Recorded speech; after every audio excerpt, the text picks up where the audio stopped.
Why is that? Acha, isme mazid, I would like to add to your amazement that I'm an only child of 2 medical doctors. Oh, don't tell me. So I'm often posed this question that how come your parents are doctors and then you aren't, and you're actually an engineer? And surprisingly, I didn't even have any engineers or let's say any role models in my family for that matter. Acha, isme ek to ye hai that I think I was very blessed in this respect that my parents, unki, khair ab to things have changed a lot, but unki generation mein to it was always more like that parents or families had a huge role to play in whatever career you chose or opted for. Exactly. Both my parents were always very open with this regards. They were very comfortable, or I think they actually empowered me to make my own choice. और अगर in fact कोई चीज़ जो मेरी my mother who's no more with us, कोई चीज़ in fact वो कहती होती थी वो भी on a lighter tone, so she would say, you know, because I'm a medical doctor, I actually know the problems of this particular field, so I suggest why don't you take up something else. तो वो it was the other way around, because normally at times होता है that if you're a medical doctor yourself, so you somehow have a dream that you want to see your son or your daughter in the same shoes, but for her it was the other way around, because she being in it, she also knew the problems in it, so she would say, yeah, I'm okay if you choose this, but I suggest why don't you do something else. So I was academically a very good student. Sounds doesn't sound very modest when I say that from my own mouth, but up until in my school, up until my O levels and A levels, I was academically a very good student. So and when it became clear to me that I was going to do my undergraduate studies in Pakistan, so back then, and then of course if I was staying in Pakistan and I'm a resident of Lahore, so I myself made this decision that I wanted to pursue a university in Lahore. So I was accepted into LUMS. They didn't have an engineering program back then, and it was my own personal choice because I was good with physics, and I for a change liked that whole aura of being an engineer, and I found the fact that I'll be a female engineer very appealing. So this was, I think, my main motivation why I opted for my undergraduate degree in electrical engineering from UET Lahore. Wherever I have in my life, so it's not that the whole achievement or the credit goes to me.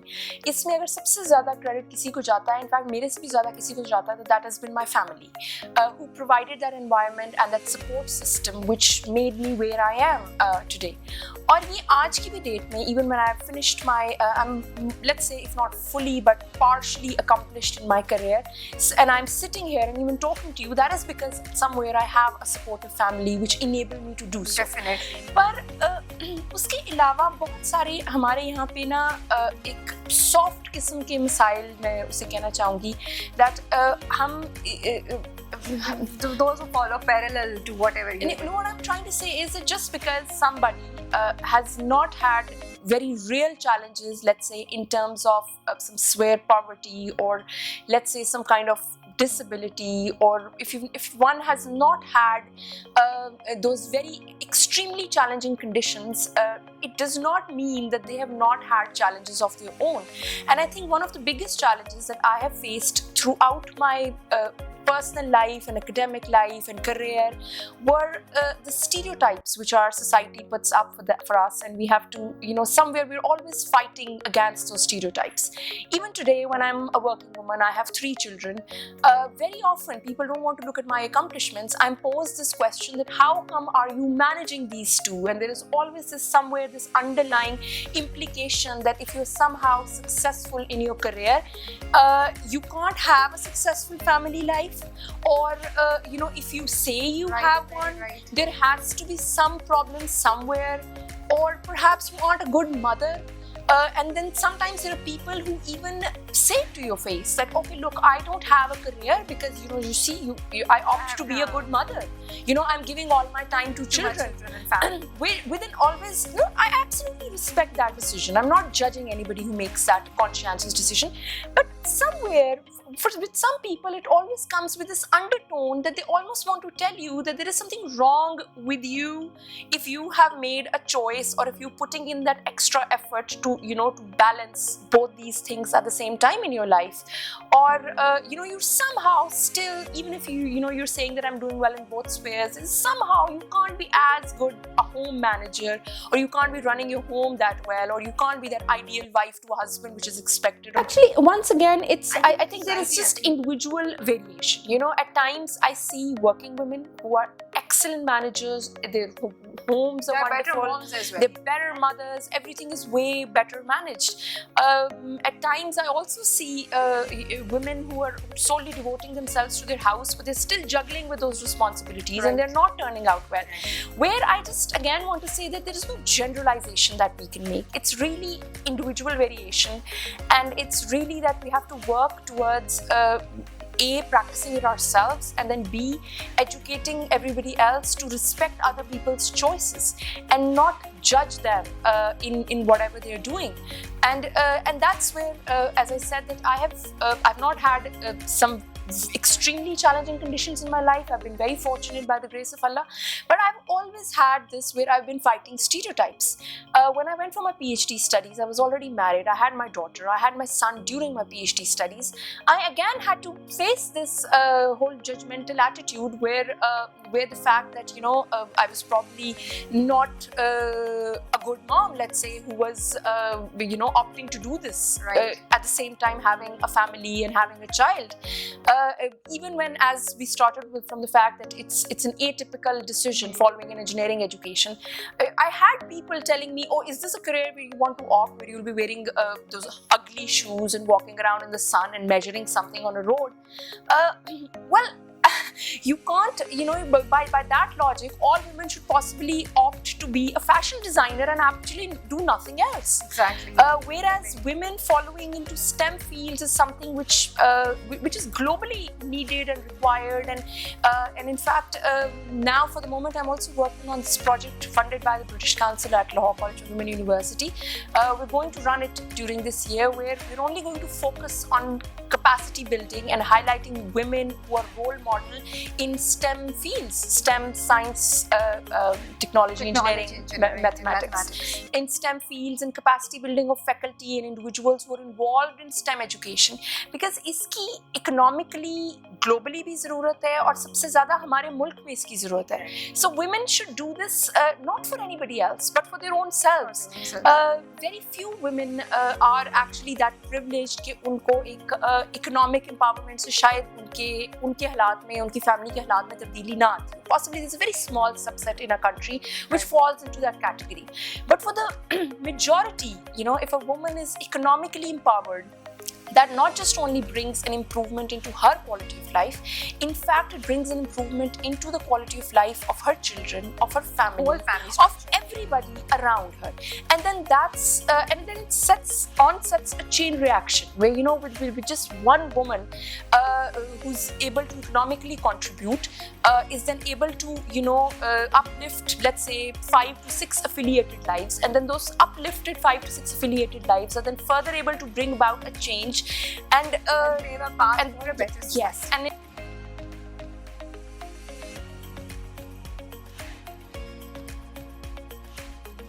well, again, that stems, I would say that always stems again with your family and somewhere your parents. And over here, I also want to give credit to my husband and his family, that they always had inculcated somewhere at the subconscious level, they had always inculcated this feeling that this is our homeland, this is where we belong. And for a lot of things, we owe something back to this particular country. Definitely, right. So I have earned my doctorate in Europe, and my husband earned his doctorate on Fulbright in US. So we were able to travel across the globe, sometimes for our personal travel, sometimes for our work engagements, whether it was a conference or a training or a similar engagement. we always had this spirit that whatever we acquired or whatever we wanted to gain, we somehow wanted to make use of it and pay back to this particular country.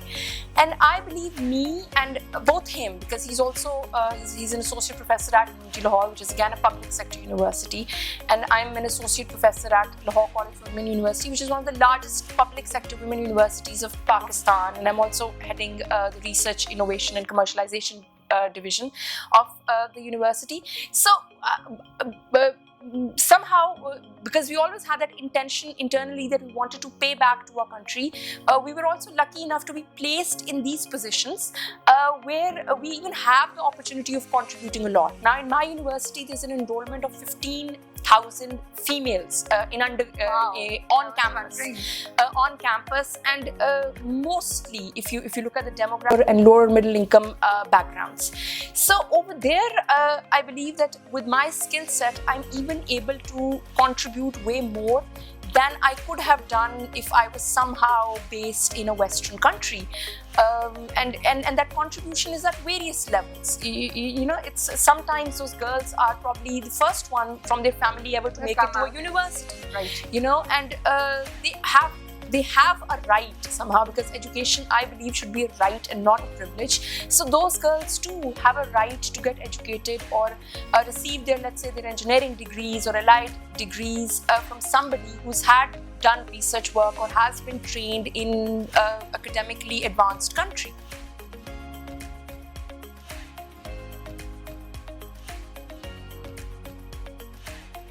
We still have a lot of students who very simple things. Even if with those economic tuition fees, there's still ample opportunity available with scholarships and similar things.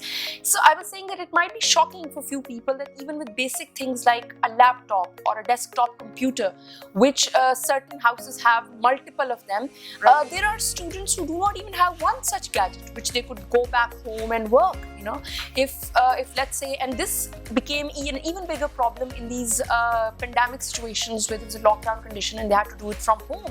And for them, even stepping into a computer lab which is fully equipped with internet, and they could sit there and you know, do whatever they want to do. Why I say that is because if you equip them with you know, an internet connection and a computer, and they use, let's say, 80% of the time for an academic research activity, and let's say if they spend 20% of the time, even if it's on social media or let's say Googling some latest fashion trends, even that adds to their personality, and they should have a right to do so as well. So, so that actually brings in a huge improvement in their lives. Even now, even though the medium of instruction is English, English is a huge barrier towards you know, the growth and development. We have students in our first year who have difficulty understanding even the very basic simple lecture if it is delivered in English. Very right. I had this very funny incident a few days ago that you know, there was this in fact we were celebrating Pink Tuber. We had this breast cancer awareness seminar, and then we also had this panel of doctors joining us who they were then talking about skincare and those things just to invoke interest. So I was addressing that group of girls and I said something funny on which ideally there should have been a huge applause from the crowd, and I finish and there's no response, and suddenly it clicks to me that they probably didn't unable get it. to come. They didn't get it, and then I repeated the exact same thing in Urdu, and there was exactly that reaction which I had expected that the crowd will have. And that's where it made sense that, look, this is what happens. And so, but the good thing is, now the positive side is that when I compare the curve, the learning curve of those girls who enter the first year of their undergraduate at the university, and when they're graduating by the time of the fourth year, the learning curve is huge. There's a huge improvement, and that's where I feel that you know, we get our job satisfaction from. That's where we've made that difference.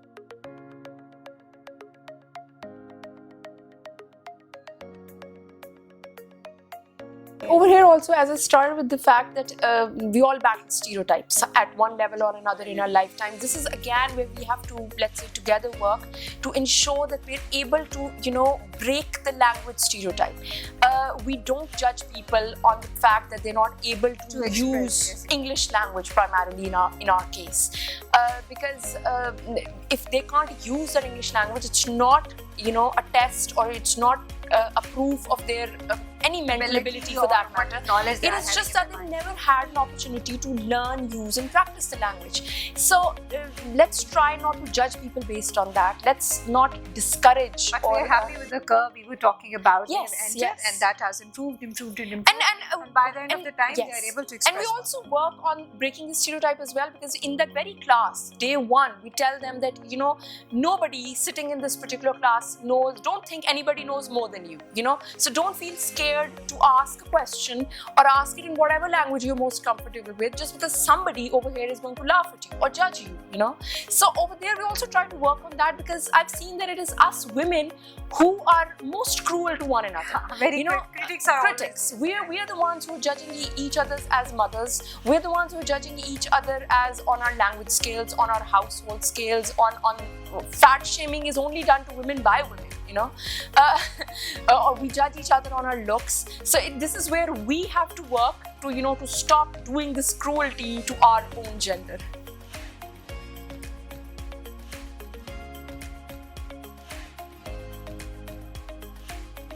Well, what I would just like to encourage girls and women in general, to work towards achieving a certain level of economic independence.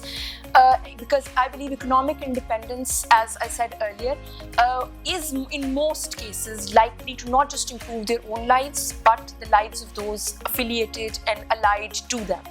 And I think every woman somewhere deserves that. Further, I also feel that this is probably one of the strongest roots which will also bring about a reduction in other problems that women face, which is, let's say, domestic violence or any other gender discrimination, which they face at all, let's say, stages of their life. I think some kind of economic empowerment or economic independence, whether it is via becoming an entrepreneur, whether it's via taking up a job, whatever route you may opt, but some kind of an economic independence will take you or very far. Spreading your knowledge to others. And of course, spreading your what skills and knowledge that you have to others as well. And I'm always motivated by a saying of somebody, not my own, but saying of somebody that जिंदगी अपने दम पर जी जाती है, औरों के कंधों पर जनाजा निकलता है. तो अपनी ख्वाहिशात, अपनी ड्रीम्स के लिए women should become self-reliant.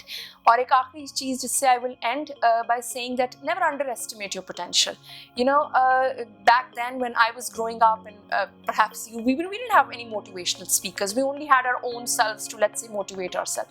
अब तो इतने motivational speakers हैं, इतने sources हैं आपके पास, young girls के पास motivate होने के लिए और कुछ करने के लिए, पर उसके बाद भी I still believe कि आपका अपना आप is enough, to, if you convince yourself that one can do anything and really a person has infinite potential, you can do everything.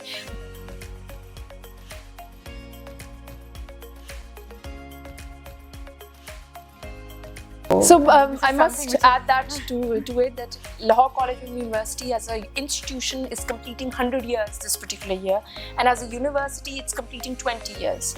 The electrical engineering department has been there for about 15-16 years now. Okay, 5 years yes, after I yes, passed out. And it's a very good platform for women to get an engineering degree which is recognized by the Pakistan Engineering Council, because it's a public sector university, so it's financially very feasible, very feasible, and it is an environment where even those households which, let's say, want women to just go and study in a women university can still get an engineering education.